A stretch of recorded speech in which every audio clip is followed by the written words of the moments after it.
حي على الفلاح.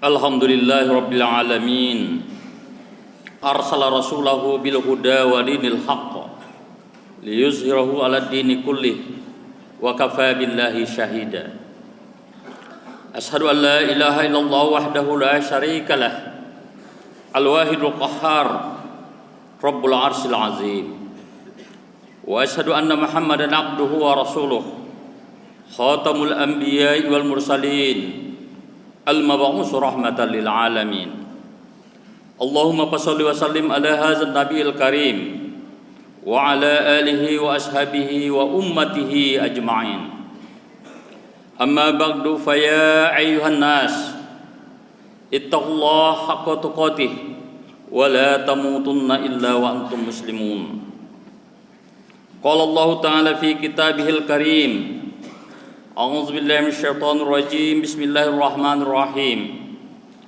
يا أيها الذين آمنوا اتقوا الله ولتنظر نفس ما قدمت لغد واتقوا الله إن الله خبير بما تعملون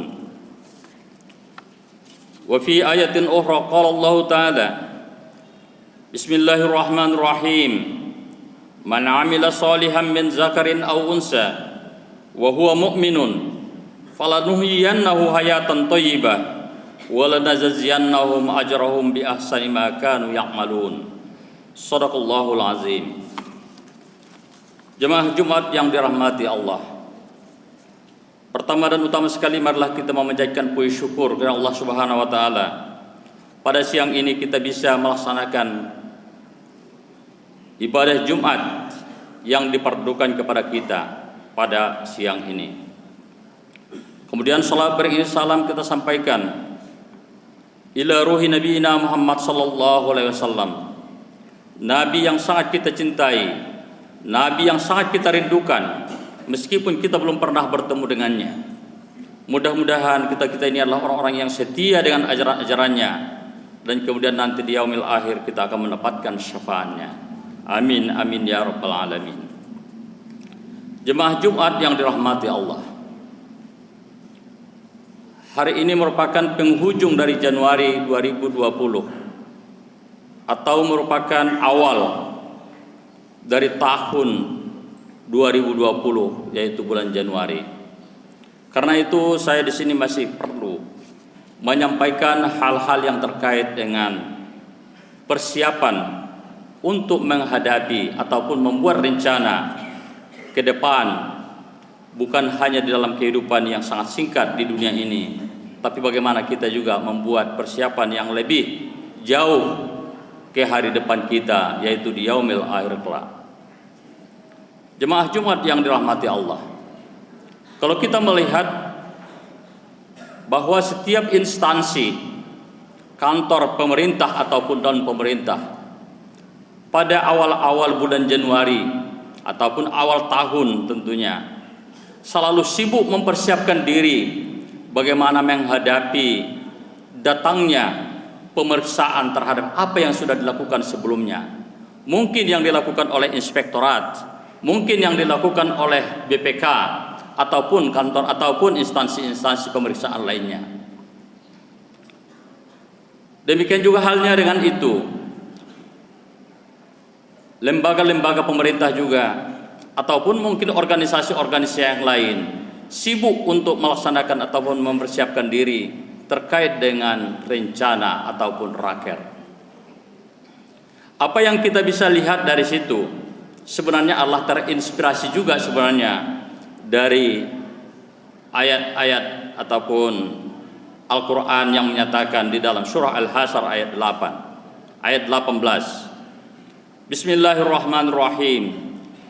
Ya ayyuhallazina amanu taqullaha wal tanzur nafsum ma qaddamat lighad wattaqullah innallaha khabirum bima ta'malun. Ayat ini menjelaskan Allah memanggil orang-orang yang beriman untuk selalu bertakwa kepada Allah Subhanahu wa taala. Selain dari bertakwa, di dalam ayat ini juga dianjurkan wal tanzur nafsum ma qaddamat lighad. Apa yang sudah kamu persiapkan, apa yang sudah kamu evaluasi terhadap apa yang akan kamu kerjakan ke depan. Ini sebenarnya adalah bahagian daripada apa yang kita anggap dengan raker ataupun pemeriksaan-pemeriksaan yang dilakukan di lembaga-lembaga pemerintah misalnya. Wattaqullah innallaha khabirum bima ta'malun. Dalam ayat yang sama, dalam ayat yang satu ayat ini dua kali Allah mengingatkan wattaqullah, bertakwalah kepada Allah, berhati-hatilah dan takutlah kepada Allah. Karena sesungguhnya Allah itu adalah maha teliti dengan apa yang kamu kerjakan. Barangkali sepintas lalu kita bisa melihat bagaimana sebuah instansi merasa takut, merasa khawatir apakah misalnya pertanggungjawabannya bisa WTP ataupun tanpa ada pengecualian, diterima tanpa ada pengecualian. Inilah merupakan satu hal yang selalu diharapkan di dalam sebuah lembaga pemerintah. Tetapi terkait dengan ini, saya ingin melihat ini kepada diri kita masing-masing. Bagaimanakah kita mempersiapkan diri untuk menghadapi masa yang akan datang, baik dalam kehidupan kita di dunia ini maupun nanti di dalam kehidupan kita di akhirat kelak. Di dalam kehidupan kita di dunia ini mungkin kita membagi 3 misalnya sebagai perencanaan kita. Jangka pendek, jangka menengah, dan jangka panjang di dunia ini. Kalau jangka panjang mungkin di dunia ini paling-paling hanya 50 tahun ke depan. Kalau kita misalnya berumur sekitar 20 tahun sekarang ini. Kalau kita sudah berumur sekitar 50 tahun sekarang ini, mungkin perencanaan kita paling-paling hanya 20 tahun ke depan. Artinya kita tidak punya rencana yang lebih jauh lagi dari itu. Tetapi itulah singkatnya rencana di dalam kehidupan kita di dunia ini. Tapi bagaimana dengan kehidupan di akhirat yang tidak terbatas dalam waktu yang sangat lama sekali? Dan bahkan ada yang berpendapat bahwa kehidupan akhirat itu adalah kehidupan yang kekal, walaupun dikekalkan oleh Allah Subhanahu wa taala. Jemaah Jumat yang dirahmati Allah, terkait dengan apa yang akan kita lakukan di dalam kehidupan di dunia ini, di dalam sebuah ayat juga dikatakan yang kita betul-betul sadar dan yakin akan kebenarannya, yaitu di dalam surah An-Nahl ayat 97 yang dikatakan di sana adalah man amila sholihan min zakarin aw unsa wa huwa mu'minun falanuhyiyannahu hayatan thayyibah wa lanajziyannahum ajrahum bi ahsani ma kanu ya'malun. Kita yakin betul bahwa barang siapa yang beramal saleh, kata Allah, min zakarin aw unsa, laki-lakikah dia atau perempuan, wa huwa mu'minun, dan dia adalah orang yang beriman, falanuhyiyannahu hayatan thayyibah, maka Allah pasti akan memberikannya kehidupan yang thayyibah, yang baik. Walanajziyannahum ajrahum bi ahsani ma kanu ya'malun, dan Allah pasti akan membalasnya dengan balasan yang sebaik-baiknya dengan apa yang mereka lakukan nanti di yaumil akhir kelak. Jemaah Jumat yang dirahmati Allah, dalam ayat yang sangat singkat ini kita bisa memahami dengan mudah bahwa untuk mencapai kehidupan yang baik itu haruslah memiliki 2 hal, yaitu yang pertama adalah melaksanakan amal saleh, dan yang kedua adalah beriman. Orang yang beramal saleh sering mengalami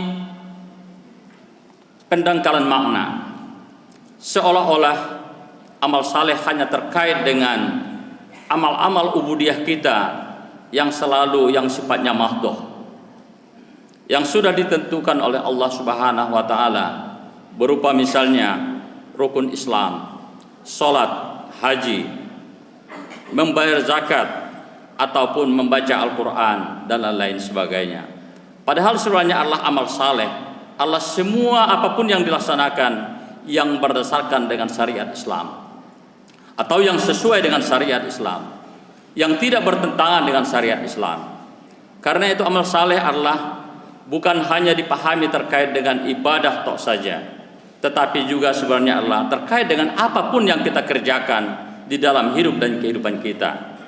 Mungkin kita sebagai mahasiswa, pada saat itu kita haruslah menjadi orang-orang yang selalu melaksanakan beramal saleh sesuai dengan pekerjaan kita itu. Apa tugas dari seorang mahasiswa? Tentunya adalah belajar, membaca, meneliti. Itulah kira-kira tugas dari mahasiswa. Tentunya adalah juga terkait dengan bagaimana dia bisa melakukan pekerjaan-pekerjaan yang sifatnya inovasi ataupun temuan-temuan dia terkait dengan teori-teori yang baru. Ini adalah merupakan bahagian dari amal saleh. Selama hal ini diabaikan oleh umat Islam, selama itu juga adalah umat Islam akan selalu ketinggalan. Kemudian ada semacam kesan bahwa amal ibadah ataupun amal saleh ini hanyalah terkait dengan kewajiban-kewajiban. Barangkali kewajiban yang kita pahami selama ini adalah kewajiban hanya dua, yaitu kewajiban yang sifatnya fardu ain yang dibebankan kepada kita setiap pribadi. Tetapi ada juga yang sifatnya amal ataupun kewajiban yang sifatnya fardu kifayah. Fardu kifayah juga ternyata mengalami kerangkalan, pendangkalan makna, seolah-olah hanya terbatas kepada yang sifatnya mengurus jenazah saja. Padahal sesungguhnya adalah fardu kifayah bukan hanya terkait dengan fardu kifayah, tetapi juga ada semacam pemahaman bahwa fardu kifayah juga adalah hanya apabila dilaksanakan oleh satu orang, maka semua orang lain ataupun satu komunitas itu akan lepas daripada beban dosanya. Tetapi kalau kita memperhatikan apa yang dimaksud dengan amal saleh amal ataupun yang terkait dengan fardu kifayah sesungguhnya adalah yang terkait dengan pekerjaan-pekerjaan yang punya jaringan, yang punya organisasi, yang tidak bisa dilaksanakan oleh person to person, orang per orang. Satu pekerjaan yang tidak bisa dikerjakan oleh person to person, itulah sesungguhnya, padahal itu adalah merupakan satu hal yang sangat penting, maka itu adalah merupakan wajib kifayah. Misalnya mungkin selama ini umat Islam tidak punya orang-orang yang ahli di dalam bidang pertanian ataupun di dalam bidang peternakan, sehingga peternakan kita selalu adalah dimiliki oleh orang lain ataupun mungkin didatangkan dari Australia. Padahal sesungguhnya apakah kita terkait dengan masalah peternakan? Jelas jawabannya adalah iya, karena setiap tahun kita akan selalu dipanggil untuk melaksanakan kurban setiap bulan Zulhijjah tentunya. Siapa yang melaksanakan ini? Apabila tidak dilaksanakan oleh umat Islam, sesungguhnya ini adalah umat Islam sesungguhnya adalah berdosa karena harus dipikirkan kepada orang yang bukan Islam. Ini adalah merupakan salah satu contoh dari perbuatan yang terkait dengan fardu kifayah tersebut. Jemaah Jumat yang dirahmati Allah, kita tentunya sudah memahami bahwa beramal saleh ini adalah merupakan satu hal yang sangat penting kita lakukan di dalam hidup dan kehidupan ini, apapun profesi dan pekerjaan kita. Dan kemudian bagaimana kita halnya dengan menghadapi masa yang akan datang, yaitu di yaumil akhir kelak. Jemaah Jumat yang dirahmati Allah, kita sudah tahu bahwa kita ini adalah datang dari Allah Subhanahu wa taala dan akan kembali kepadanya. Inilah yang selalu kita ucapkan ketika ada orang yang meninggal. Inna lillahi wa inna ilaihi raji'un. Tetapi pertanyaannya adalah, apabila kita akan kembali kepada Allah, di manakah kita sesungguhnya? Di dalam pendapat seorang sufi mengatakan bahwa kita ini adalah nanti ketika kita sudah meninggal dunia di dalam kehidupan ini, kita akan punya tempat di sisi Allah hanya ada dua. Hanya dua alamat kita di sisi Allah Subhanahu wa taala. Yang pertama adalah di jalan ridho, gang nikmat. Jalan ridho itu adalah kita adalah orang yang mendapatkan ridho dari Allah Subhanahu wa taala. Dan orang yang seperti ini adalah orang yang akan mendapatkan nikmat dari Allah Subhanahu wa taala secara terus-menerus. Dan yang kedua adalah di sana akan ada alamat yang namanya jalan murka, gang laknat. Di sana kita akan mendapatkan nanti adalah kemurkaan dari Allah Subhanahu wa taala. Di alamat inilah orang-orang yang akan mendapatkan laknatullah, yaitu azab yang sangat pedih dari Allah Subhanahu wa taala. Untuk bisa mendapatkan jalan ridho, gang nikmat yang akan diberikan oleh Allah Subhanahu wa taala, para sufi atau para ahli tarekat selalu menyerahkan dirinya kepada Allah Subhanahu wa taala. Dengan mereka selalu mengucapkan ilahana anta maksudana wa ridhoka matslubana. Kepadamulah kami ya Allah yang kami tuju, dan kepadamu ridhomulah yang kami tuntut, ridhomulah yang kami cari dalam kehidupan ini.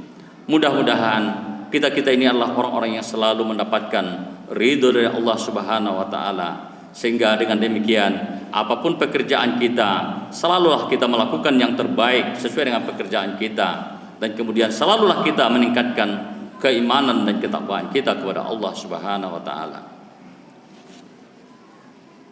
Mudah-mudahan ada manfaatnya dalam khutbah yang sangat singkat ini. Barakallahu li wa lakum fil Qur'anil Karim wa nafa'ani wa iyyakum bima fihi minal ayati wa zikril hakim wa taqabbala minni wa minkum tilawatahu innahu wal ghafurur rahim.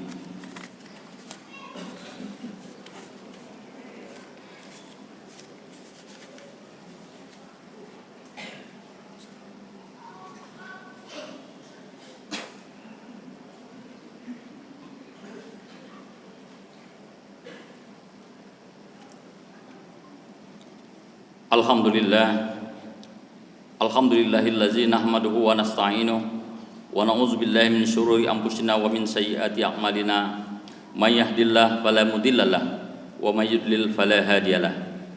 Asyhadu an la ilaha illallah wahdahu la syarikalah wa asyhadu anna Muhammadan abduhu wa rasuluh.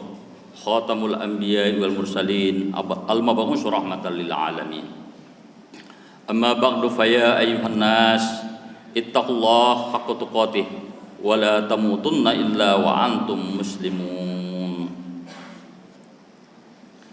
Innallaha wa malaikatahu yusholluna 'alan nabi ya ayyuhallazina amanu shallu 'alaihi wa sallimu taslima. Allahumma shalli 'ala sayyidina Muhammadin wa 'ala ali Muhammad kama shallaita 'ala Ibrahim wa barik 'ala Ibrahim wa 'ala ali Ibrahim fil 'alamin innaka Hamidum Majid. Allahumma ighfir lil muslimina wal muslimat wal mu'minina wal mu'minat al ahya'i minhum wal amwat bi rahmatika ya arhamar rahimin. Rabbana hab lana min azwajina wa dhurriyyatina qurrata a'yun waj'alna lil muttaqina imama. Rabbana atina fid dunya hasanah wa fil akhirati hasanah wa qina azabannar. Ibadallah, innallaha ya'muru bil 'adli wal ihsani wa itaa'il qurba wa yanha 'anil fahsya'i wal munkari wal baghi ya'izukum la'allakum tadhakkarun.